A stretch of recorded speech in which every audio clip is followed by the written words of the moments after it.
बहुत समय पहले की बात है। एक सरोवर में बहुत सारे मेंढक रहते थे। सरोवर के बीचों बीच एक बहुत पुराना धातु का खंभा भी लगा हुआ था, जिसे उस सरोवर को बनाने वाले राजा ने लगवाया था। खंभा काफी ऊंचा था और उसकी सतह बिल्कुल चिकनी थी। एक दिन मेंढकों के दिमाग में आया कि क्यों न एक रेस लगवाई जाए।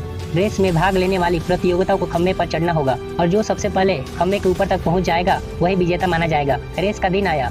चारों तरफ बहुत भीड़ थी। आसपास के इलाकों से भी कई मेंढक इस रेस में हिस्सा लेने पहुंचे थे। माहौल में सरगर्मी थी।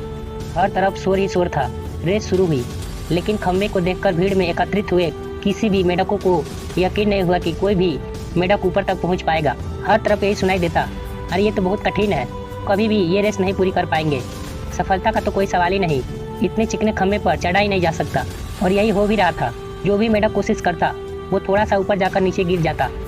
कई मेंढकों 2-3 बार गिरने के बावजूद अपना प्रयास में लगे हुए थे, पर भीड़ तो अभी भी चिल्ला रही थी, ये नहीं हो सकता, असंभव है।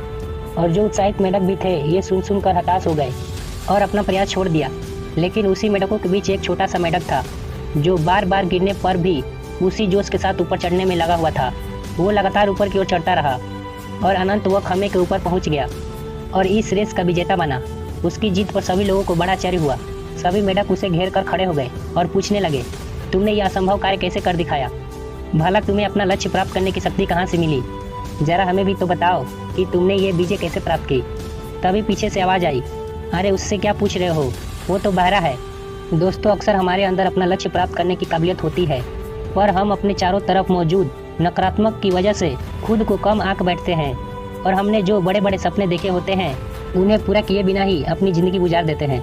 आवश्यकता तो इस बात की है, हमें कमज़ोर बनाने वाली हर एक आवाज़ के प्रति बहरे और ऐसे हर एक दृश्य के प्रति अंधे हो जाए, और तब हमें सफलता के शिखर पर पहुंचने से कोई नहीं रोक पाएगा।